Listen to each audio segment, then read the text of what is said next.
Shemai Yasharallah Yahweh Allahayanawa Yahweh Ahad Shemai Yasharallah Yahweh Allahayanawa Yahweh Ahad Shemai Yasharallah Yahweh Allahayanawa Yahweh Ahad.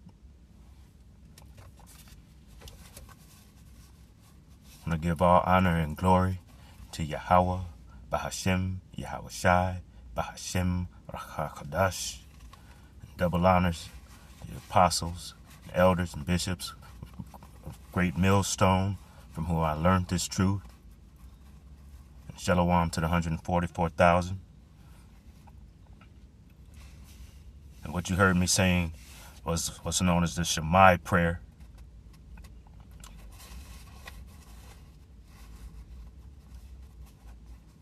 That's in Deuteronomy chapter 6, verse 4. I just want to get to you to show you what I read, what I sang.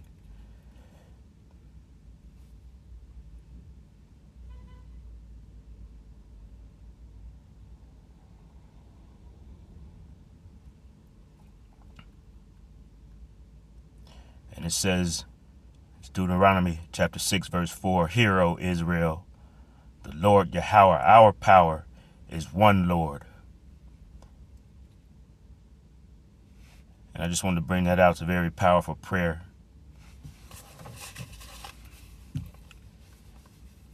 And before we get started, I just want to say Shalakia for the time frame from which it took me to get from one video to the next, as I had a little problem with my phone. But the Lord made a way so that I could get another phone. So, Lord willing, I can be more consistent in the future.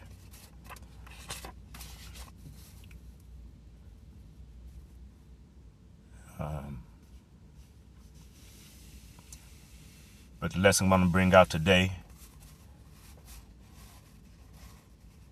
I guess I'm going to call this, How Do I Know? How do I know I'm an Israelite, or how we're the Israelites? And when I say we, I'm referring to you so-called blacks, Latinos, and Native Americans. Those make up the nation of Israel. Although any Israelite seed can be planted into any woman, it's going to yield an Israelite child. Example is being that if you put a seed anywhere, and let's say you take an apple seed and plant it anywhere in the world, whatever soil you put it in the world, it doesn't matter, it's still going to come up to be an apple seed. Well, that's what you get when you plant an Israelite man's seed into a woman. It's going to yield an Israelite child.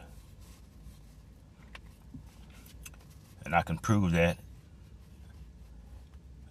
But before I go to, I can prove that by going to Numbers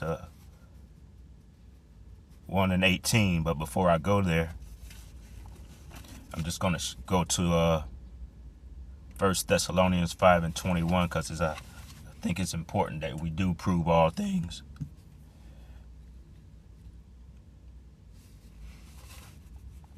And show you that that is written in the scripture. I'm not just pulling it out of the air. So let's go to 1 Thessalonians 5 and 21.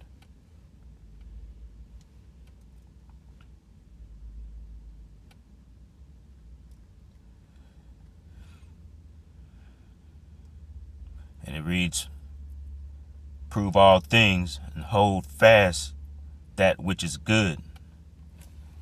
So just so you know that I'm not pulling anything out of the air.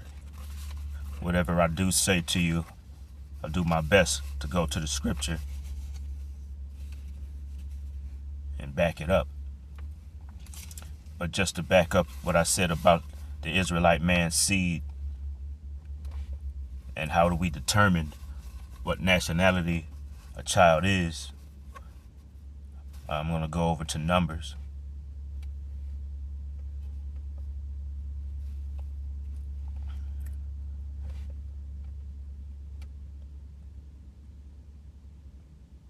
And this is Numbers 1:18. It says, and they assembled all the congregation together on the first day of the second month, and they declared their pedigrees after their families by the house of their fathers, according to the number of the names, from 20 years old and upward by their polls.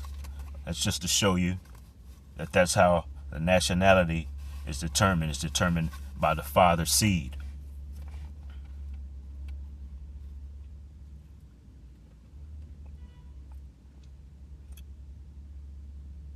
And before I even get started, I just wanted to say that, like I said in my first videos, that I do this for any of the Israelites who may be sitting on the sideline and who have yet to begin to do the work. And it's important that you do come in and do this work. And that I'm not trying to convince anybody of who they are, because it is what it is, whether you believe it or not. The truth is the truth. So like I said, I do this to encourage the men who know that they are Israelites to come in and get started doing this work. And the first thing that I'm going to go to, I'm going to start at the beginning in the book of Genesis. I'm not going to start at the very beginning, but I am going to start from the flood, from which all nations were put back on the earth. Because as you know, when Noah built his ark, all humanity had been destroyed, with the exception of Noah and his 3 sons and their 3 wives and Noah's wife. So they had the responsibility of replenishing the earth.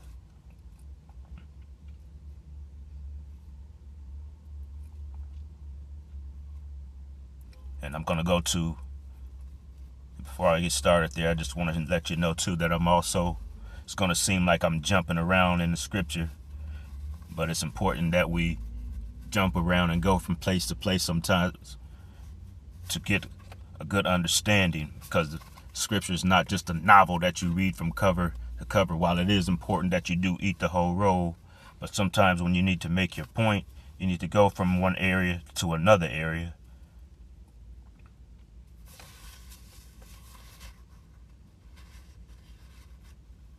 And I believe that's in the book of Isaiah. So let me go there first, to back up what I just said about going from place to place in the Bible.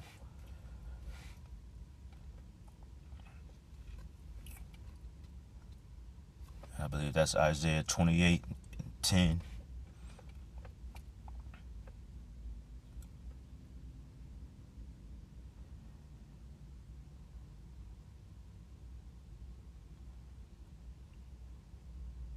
Verses are referred to as precepts. And I'm going to go to Isaiah 28:10, and it reads, for precept must be upon precept, precept upon precept, line upon line, line upon line, here a little and there a little. And I'm going to go to the blue letter and see exactly what that word precept means. And I'll even get the pronunciation in the Hebrew. Strong's H6673. Sav. Second entry. Sav. So there you can hear the pronunciation. And I'll read the definition. It says a command, ordinance, or an oracle. So a lot of times what you'll read in the New Testament is you'll read Yahushua. A lot of what he says is just something that he's reiterating that came from the Old Testament.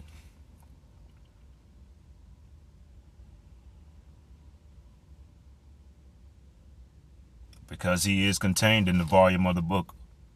He's throughout this. This is his word. It's throughout the whole. He's throughout the whole scripture.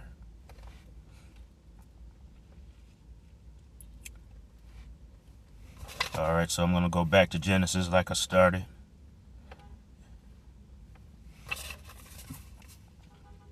And let's take a look at Genesis. I think I'm going to go to 7.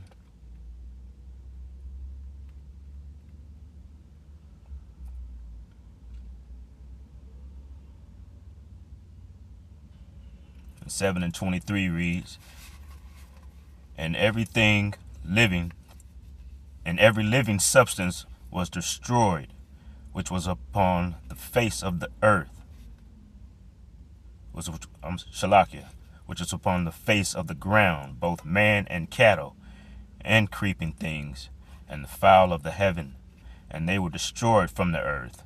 And Noah only remained alive, and they that were with him in the ark. Like I said, it was his 3 sons, their 3 wives, and his wife. And Salakia for not introducing myself. I'm Mayak Allah. And so like I said, we're going to move around a little bit. I'm going to go to Genesis 9:1.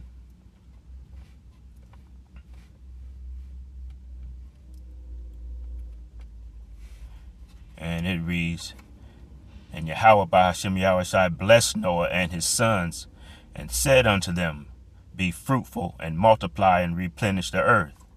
So that was what their responsibility was. Their responsibility was to replenish the earth. I'm going to jump down to verse 7. It says, and you be ye fruitful and multiply, bring forth abundantly in the earth, and multiply therein. So that was their responsibility. I'm going to read a little bit more. Jump down to 18, still in book chapter 9. And it says, and the sons of Noah that went forth of the ark were Shem, and Ham, and Japheth. And Ham is the father of Canaan. So these are the 3 sons of Noah, and of them was the whole earth overspread.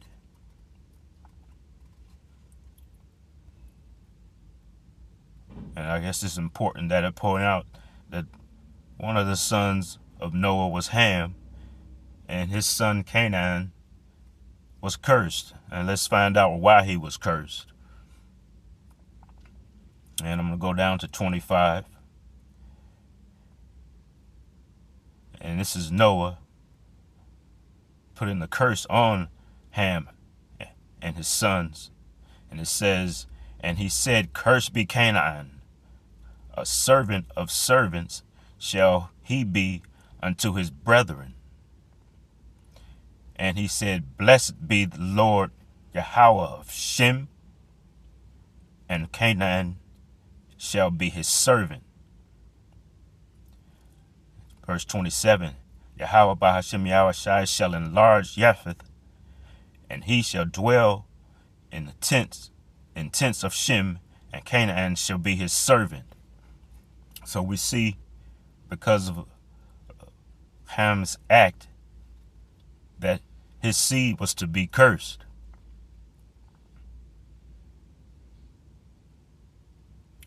So out of those 3 sons, the whole earth was replenished. So I want to take a little bit of a closer look at all 3 sons, and we'll go through who their offspring was.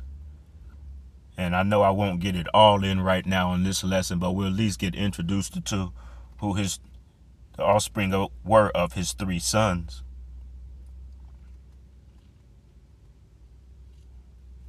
So we're going to go to Genesis chapter 10, verse 2.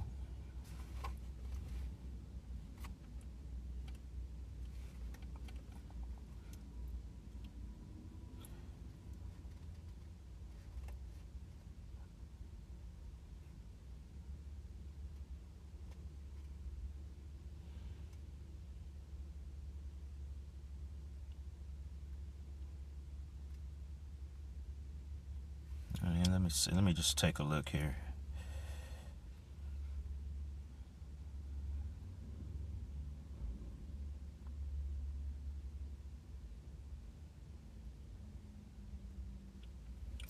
And before I even go on, I'm just going to explain briefly why Canaan, Ham's son, was cursed. And the reason he was cursed is because Ham, when Noah had finished his work and the ark had come to a rest, Noah began to drink of the grapes of the wine that he had made. And he had fell asleep drunk, and Ham came in and pulled the covers from his father Noah and looked upon his nakedness. And you're not supposed to look upon your father's nakedness.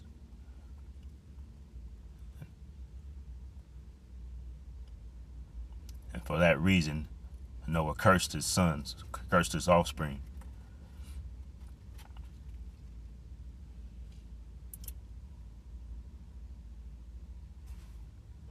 So I'm going to go over to Genesis chapter 10.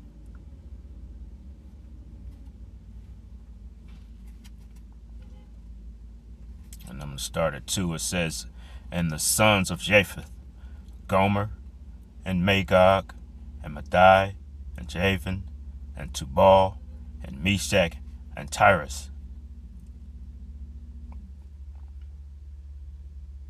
So those were the offspring of Japheth. And I'm going to go over to the offspring of Ham.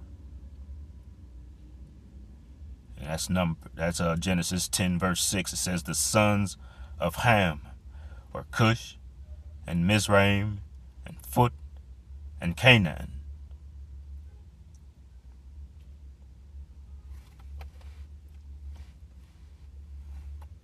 Going further down, I'm going to read you the sons, the offspring of Shem. I'm still in the book of Genesis chapter 10. I'm going to drop down to 21. It says, these Shalak at verse 21. Unto Shem also the father of all children of Eber, the brother of Japheth, the elder, even to him were children born. The children of Shem were Elam, and Ashur, and Arphaxad, and Lud, and Aram. So there we have the offspring of Japheth, Shem, and Hamath.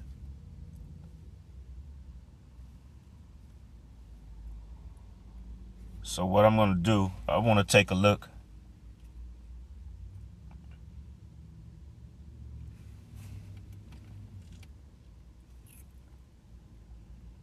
at the three sons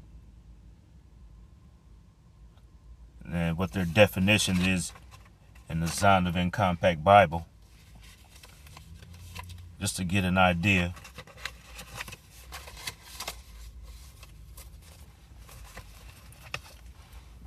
What their names mean.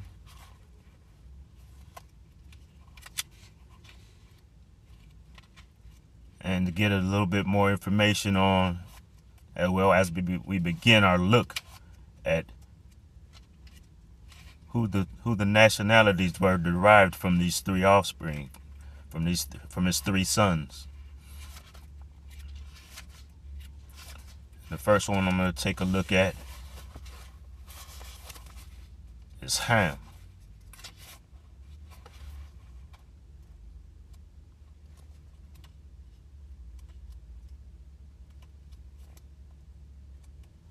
Let's see.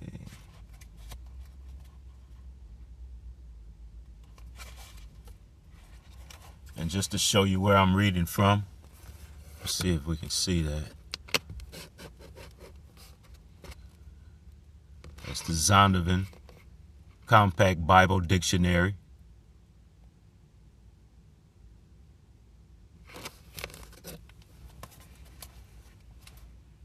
And I'm going to go to the definition of Ham.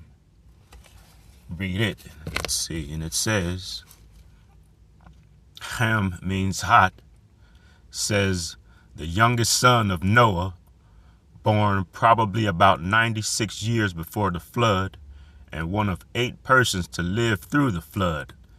He became the progenitor of the dark races. Now, before I go further, I'm going to just get the definition, and I'll go according to Google what the definition of progenitor is.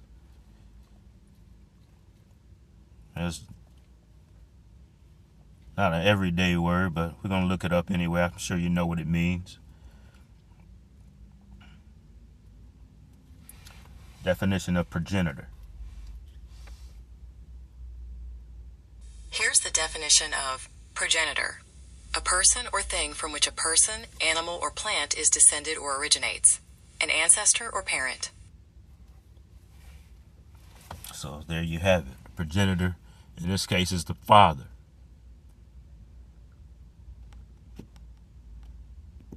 So Locke, try to get this back in focus here.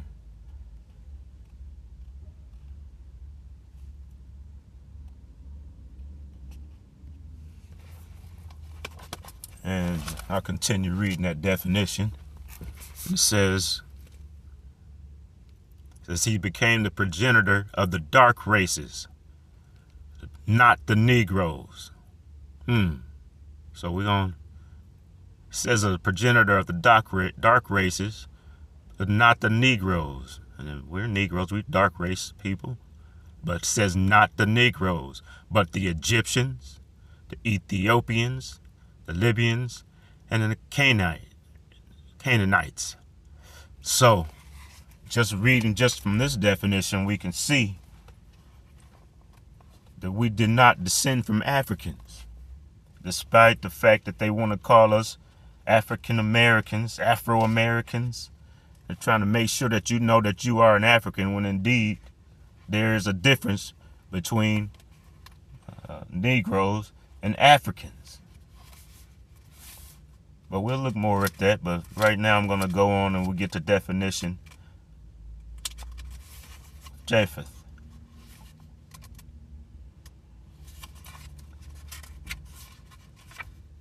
And I'm trying to keep an eye on the time here. So Salaki, if I move on kind of fast here.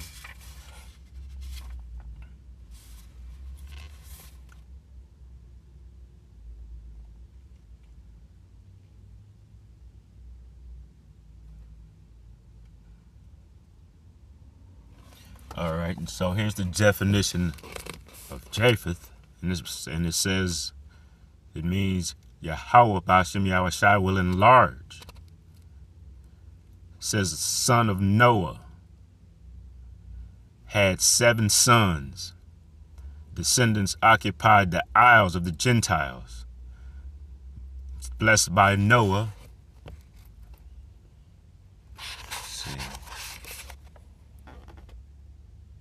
And that's it. That's the definition on it. So we see that the offspring of Japheth would occupy the isles, like the islands, maybe the Greek islands.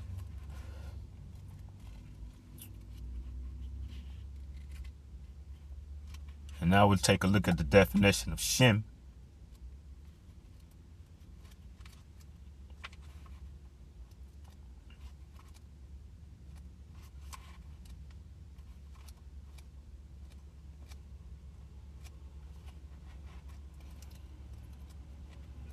Bear with me as I find it here.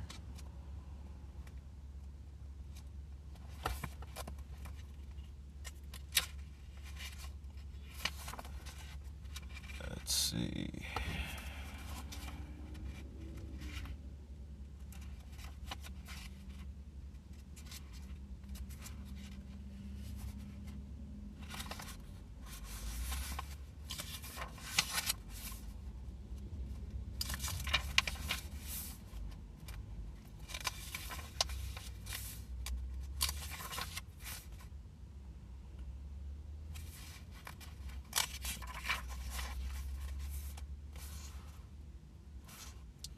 Okay, here we are.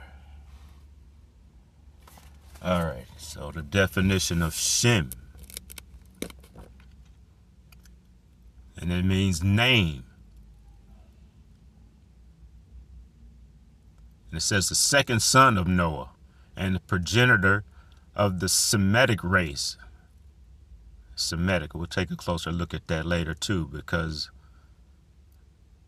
if his name is Shem, it should be of the Shemitic race. The Hamites are Hamitic.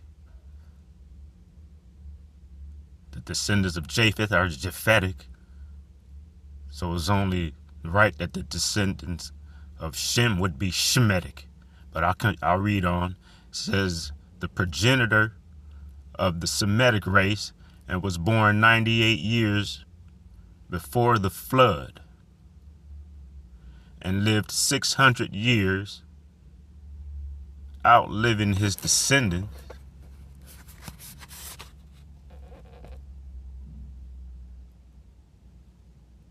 For 9 generations, excepting Eber and Abraham. So out of Shem we know comes Abraham and Eber, and we'll take a closer look at those. But in the interest of time, I just wanted to at least get us introduced to the sons, or more familiar with the sons of Noah. And Lord willing, on my next lesson, we'll be able to take a closer look at these descendants of Shem, because it seems like that's the direction that we really want to go in.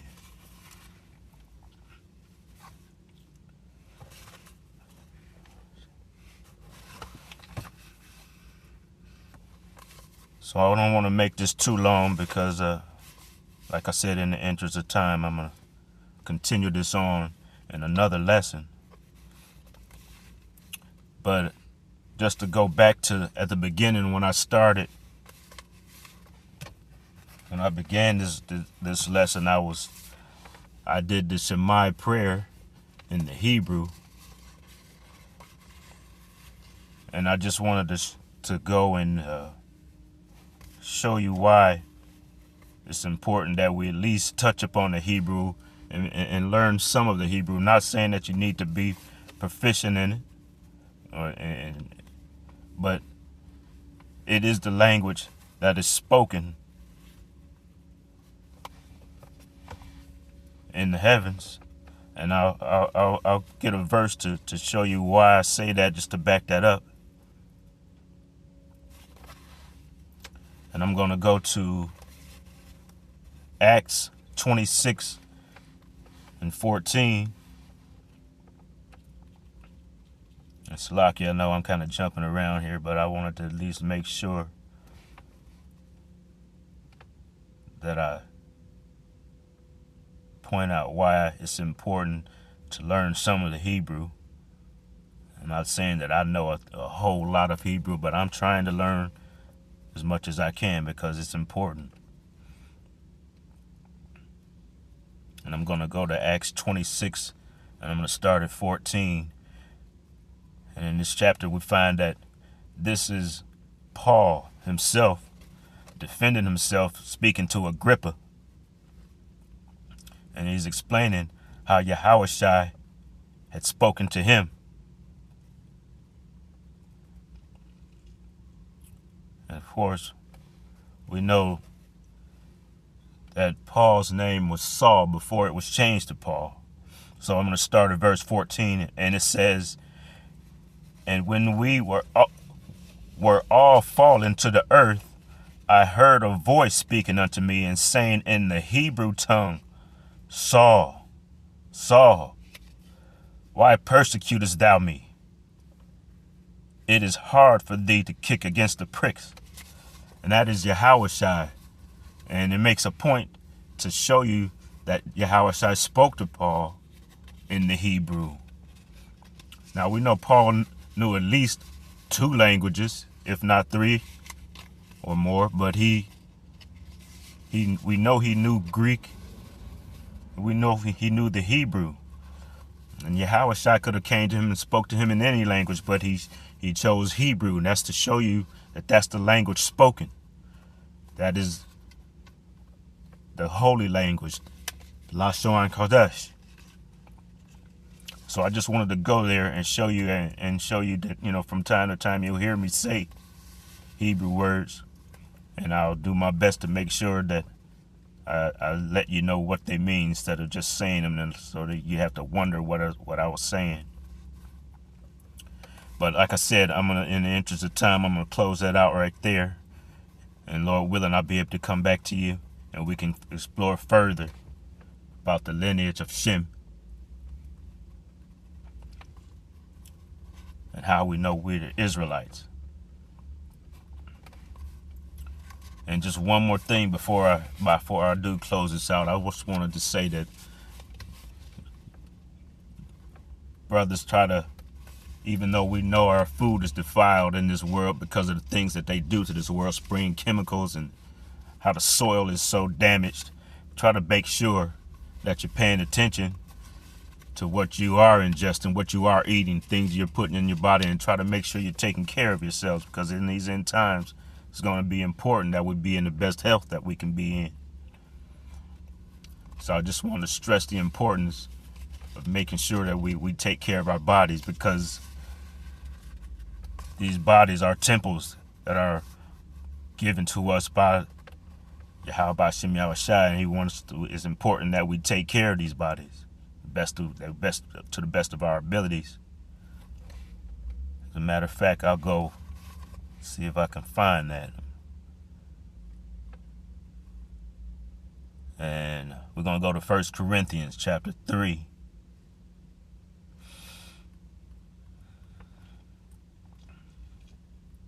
In verse 16, it says, "Know ye not that ye are the temple of Yahweh Shem Yahushua, and that the Spirit of Yahweh Shem Yahushua dwelleth in you?" So there you have it. This body is on loan to us. And even though we know we will get new bodies, at the time being, it's important to take care of what we have been given, so that you can have a decent quality of life. But like I said, I'm going to go ahead and close out right there. And Lord willing, come back to you, and we can go further as we take a look to see and show who we are.